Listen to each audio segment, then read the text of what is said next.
আমি কোনো আল্লাহকে বিশ্বাস করি না। আর তোর এই ভণ্ডগিরি কথা এখান থেকে বাদ দিয়ে তো দূর হতো। আপনার ঘরে চাল আমার দরকার নেই। যে আমার আল্লাহকে বিশ্বাস করে না তার মতো কাফেরের চাল আমার দরকার নেই। আল্লাহ আপনাকে হিদায়াত দান করুক। আমি গেলাম।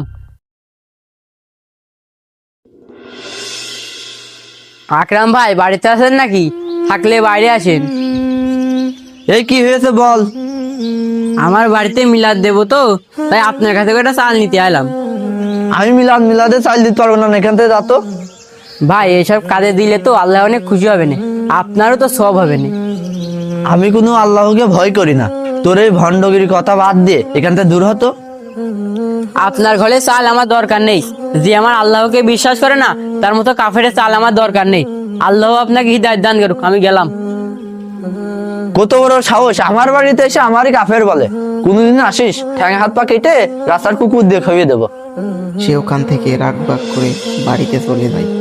কিছুক্ষণ পরে রাস্তার পাশে একটা চায়ের দোকানে বসে সে জুয়া খেলে এবং পবিত্র জুম্মার দিনেও তাকে নামাজ পড়তে যাওয়ার কথা বলে, কিন্তু সে যায় না।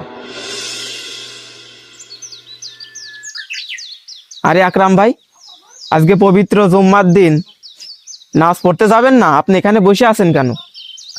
বেশ তো, তুই একটা কথা বললি, নামাজ পড়ে কি লাভ? আমি টাকা দিয়ে টাকা ইনকাম করছি, এটাই আমার লাভ। ও, তার মানে আপনি জুয়ার দানে বসেছেন। আজকে শুক্রবার, পবিত্র জুম্মার দিন, এই নামাজ বাদ দিয়ে আপনি জুয়া খেলায় বসেছেন। আল্লাহ তো এটা কোনোভাবেই ক্ষমা করবেন আপনাকে। বেশ তো, নামাজ পড়ে পাগলে, তাই তোরা নামাজ পড়িস। আমি তো আর পাগল না, আমার একটা কাজ আছে, জ্বালাস নে, তুই এখান থেকে যা। যাচ্ছি, কিন্তু এই দিনের কথা আপনার একদিন ঠিকই মনে পড়বে। আল্লাহ আপনাকে হিদায়াত দান করুক। আরে যা যা, তোরা পাগল বিলে নামাজ পড়ি, আর আমি টাকা দিয়ে টাকা ইনকাম করছি, এটাই আমার লাভ। তাকে মসজিদে নামাজ পড়তে যাওয়ার কথা বলে, কিন্তু সে যায় না, বরং সে আবার জুয়ার দানে বসে। কিছুক্ষণ পরে সে ঘুমিয়ে যায় এবং একটি স্বপ্ন দেখে।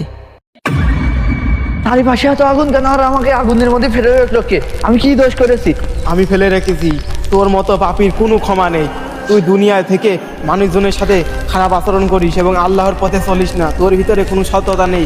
তোর এই আগুনে পুরাই উচিত, তুই আগুনেই থাক। কেন, আমি কি দোষ করেছি যে আমার আগুনের মধ্যে ফেলে রেখেছো? আমি কি দোষ করেছি?